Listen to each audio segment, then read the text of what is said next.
Salam sejahtera, terima kasih karena bersama dengan saya di Nazilin Unity Channel. SPRM rampas 170 juta ringgit dari Ismail Sabri Yaakob pulang semula kepada kerajaan. Wow, ini betul-betul mengejutkan kita semua.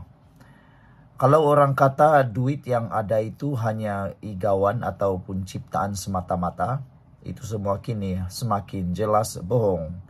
Memang betul ada wang tunai 170 juta ringgit ya didakwa milik Ismail Sabri Yaakob, tapi disimpan oleh atau di rumah lain. Apabila SPRM membuat tuntutan, akhirnya tidak ada bantahan dan disahkan hari ini. SPRM telah pun merampas 170 juta ringgit daripada Ismail Sabri Yaakob itu, dan uang tersebut pulang semula kepada kerajaan. Kalau tidak dijumpai 170 juta itu, pergi mana uang itu? Itu yang menjadi tanda tanya ramai orang. Amatlah mengecewakan ramai netizen rakyat Malaysia apabila kita mengetahui jumlah uang yang begini besar boleh berada di dalam tangan seseorang, apalagi ianya seorang bekas Perdana Menteri. Adakah memang mudah untuk menyakau uang negara ini? Itu antara persoalan yang mula timbul dalam hati, pemikiran dan perbualan netizen. Sampai semudah inikah uang negara disakau, kata mereka? Jumlahnya bukan kecil, tapi bernilai ratusan juta. Kalau 100.000, 1 juta, masih bolehlah kita terima, kata netizen. Ini sehingga 170 juta ringgit berada di tangan seseorang dan kini disahkan pula telah dikembalikan kepada kerajaan. Uang ini kalau digunakan untuk membina beberapa buah hospital atau sekolah, amatlah berharga buat negara dan rakyat. Tapi sebelum itu, izinkan saya dulu untuk kongsikan kepada Anda semua, ini terapi imun Transfer Factor for Life. Terapi imun yang meningkatkan daya imun badan kita sehingga 400%. Secara umum dan ringkasnya, apabila imun badan kita lemah, apabila imun badan kita jadi bodoh, apabila imun badan kita tidak seimbang dan tidak berfungsi dengan baik, kita kena penyakit dan tidak sembuh-sembuh daripada semua jenis penyakit. Tetapi dengan terapi imun ini, mengajar, mendidik, dan juga menguatkan imun badan kita, serta menyeimbangkan imun badan kita, maka kita akan sembuh daripada penyakit, kerana imun itulah yang akan menghapuskan semua akar penyakit yang tersembunyi di dalam tubuh badan kita. Apabila imun badan kita menghapuskan semua akar penyakit itu, maka kita jadi sembuh daripada semua jenis penyakit itu. Produk ini lulus KKM, halal, diperakui oleh doktor-doktor di seluruh dunia dan juga di Malaysia. Cepat dapatkan produk yang hebat ini melalui nombor telefon saya yang tertera. Produk ini lulus KKM. Saudara-saudara sekalian, mungkin Anda sudah berdoa bertahun-tahun untuk penyembuhan Anda atau masalah kesehatan Anda. Mungkin ini jawaban kepada masalah doa, masalah penyakit Anda yang Tuhan hantar untuk Anda hari ini. Saudara-saudara sekalian, Suruhanjaya Pencegahan Rasuah Malaysia SPRM telah pun merampas sejumlah wang tunai 170 juta ringgit yang dikaitkan dengan bekas Perdana Menteri Datuk Seri Ismail Sabri Yaakob dan bakal dipulangkan semula kepada kerajaan hari ini. Ketua Pesuruhjaya SPRM Tan Sri Azam Baki berkata, perkara itu diputuskan selepas Ismail Sabri tidak mencabar permohonan pihak pendakwaan untuk melucut hak wang tunai berkenan. Saya ingin memaklumkan bahawa sebutan kes pada 8 September semalam di mana pihak responden tidak mencabar permohonan SPRM untuk pelucutan hak sejumlah wang berjumlah lebih kurang 170 juta ringgit, katanya. Dan ini bermakna secara rasmi wang ini adalah milik hak kerajaan. Menjadi hak milik kerajaan. Proses untuk memasukkan wang akan dimulakan hari ini dan mungkin akan dalam tempoh terdekat akan masuk ke dalam akaun kerajaan. Katanya dalam sidang media di Ibu Pejabat SPRM hari ini, beliau menambah pihak Timbalan Pendakwa Raya belum lagi membuat sebarang keputusan sama ada untuk menuduh mana-mana pihak dalam kes ini. Semalam Mahkamah Session diberitahu bahwa Ismail Sabri dan bekas setiausaha politiknya, Datuk Muhammad Anwar Muhammad Yunus, tidak berhasrat untuk mencabar permohonan pihak pendakwaan untuk melucut hak wang tunai lebih daripada RM169 juta yang disita SPRM. Sekian untuk kali ini. Jangan lupa tinggalkan komen Anda. Bye-bye. Salam sejahtera. Terima kasih kerana bersama dengan saya di Nazlin Unity Channel. Ini perkembangan terkini inquest terhadap Zara Khairina. Apa yang kita dapati, maklumat yang kita dapati memang cukup menggemparkan semua pihak. Bayangkan saja kita tercari-cari luahan hati ataupun bukti. Ada apakah yang terlintas di fikiran maupun di hati Zara Khairina sebelum beliau terlibat di dalam insiden yang amat mendukacitakan Malaysia ini.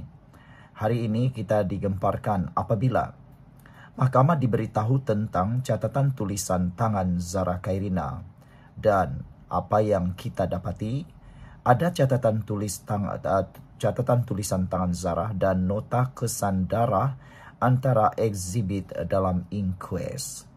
Pemeriksaan dokumen dari Jabatan Kimia Malaysia memberitahu kepada Mahkamah Coroner di Kota Kinabalu bahawa beliau tidak merujuk satu nota yang ditulis pada sekeping kertas oleh Allahyarham Zara Khairina Mahathir mengenai ibunya kepada pakar psikiatrik untuk penilaian. Yang berlaku, Nurul Atika Muhammad Noh, 44 tahun, yang bertugas di bahagian pemeriksaan dokumen Pusat Analisis Sains Forensik Jabatan Kimia Malaysia Petaling Jaya Selangor, menyatakan perkara itu ketika menjawab soalan daripada Peguam Datuk Ram Singh yang mewakili seorang remaja yang terlibat dalam kes buli si mati. Ram bertanya, merujuk kepada eksibit Y9 sekeping kertas, adakah anda telah membaca ayat berikut? Okey, aku harap sangat nanti di akhirat aku indah mahu jumpa kau. Jangan kau cari aku ndak mau lihat mukamu lagi. Pun aku kan terpaling salah di matamu. Baik kau indak, payah lahirkan aku, kau bunuh ja aku. Jawapan daripada soalan itu, Nurul Atika menjawab, iya. Ram bertanya lagi, apabila anda membaca ini, adakah terlintas dalam fikiran anda untuk memaklumkan kepada pegawai penyiasat supaya merujuk kenyataan ini kepada pakar lain seperti pakar psikiatrik? Nurul Atika menjawab, tidak. Nurul Atika turut menyatakan beliau perasan terdapat kesan kotoran pada sudut atas kanan helaian Y9 dan tidak pasti jenis kotoran terbabit.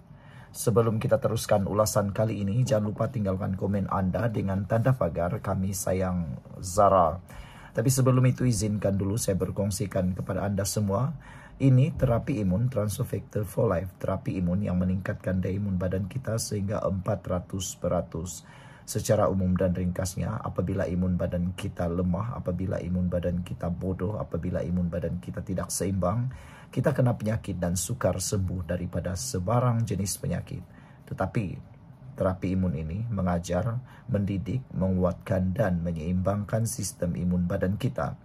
Apabila imun badan kita jadi kuat, bijaksana dan seimbang, imun badan itulah yang akan menghapuskan semua jenis penyakit yang ada dalam tubuh badan kita.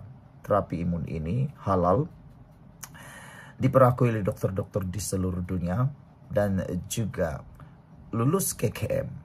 Cepat dapatkan nombor produk ini melalui nombor telefon saya yang tertera. Dan produk ini adalah penemuan paling bersejarah dalam dunia kedokteran abad ini. Ini mungkin jawapan kepada doa anda selama ini.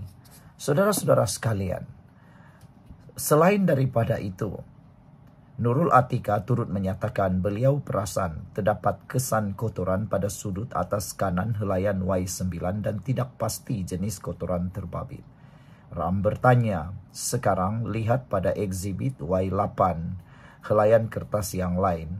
Saya baca bahagian kandungan yang bertulis Bismillah. Saya Zara Khairina ingin memutuskan persahabatan dengan ... bertarik 5 Januari 2025. Adakah Anda telah menganalisisnya? Nurul Atika menjawab, ya. Apabila Anda melihat kesan darah, adakah Anda mencadangkan supaya ia dihantar kepada pakar kimia untuk dianalisis? Nurul Atika menjawab, ia dihantar ke bahagian forensik DNA terlebih dahulu sebelum dihantar kepada saya. Selain itu, Nurul Atika turut memberitahu mahkamah bahawa beliau telah memeriksa sebuah buku latihan milik si mati. Ram turut bertanyakan sama ada Nurul Atika telah menganalisis muka depan buku latihan berkenan yang mengandungi perkataan pergi mati tertulis di ruangan subjek. Ya, saya sudah menganalisisnya, jawab Nurul Atika. Terdahulu, Nurul Atika memaklumkan bahawa pihaknya menerima 21 beg mengandungi 4 buku nota, 2 buku teks dan 15 keping kertas yang semuanya dikenal pasti sebagai milik si mati. Ketika disoal timbalan pendakwa raya Dana Arabi Wazani, saksi berkata adalah mustahil untuk meniru tulisan tangan yang terdapat pada 2 buku nota, 15 helai kertas serta 2 buku teks milik pelajar itu. Beliau berkata ini kerana tulisan tangan dalam dokumen-dokumen itu adalah banyak melibatkan pelbagai topik dan ditulis dalam tempoh yang panjang. Hasil pemeriksaan mendapati terdapat persamaan dalam gaya penulisan, iaitu tulisan berbentuk bulat dengan pembentukan huruf yang jelas, jarak antara huruf yang seimbang serta kedudukan huruf pada garisan atau halaman, kata Nurul Atika. Prosiding siasatan di hadapan Coroner Amir Shah Amir Hassan bersambung esok. Zara Khairina, 13 tahun, meninggal dunia di Hospital Queen Elizabeth pada 17 Julai. Pelajar tingkatan 1 itu dimasukkan ke hospital berkenan sehari setelah ditemukan tidak sedarkan diri di dalam longkang berhampiran asrama di sekolahnya di Papar pada 4 pagi. Pada 13 Ogos, pejabat Peguam Negara mengarahkan inkues dijalankan selepas meneliti laporan siasatan yang dikemukakan pihak polis.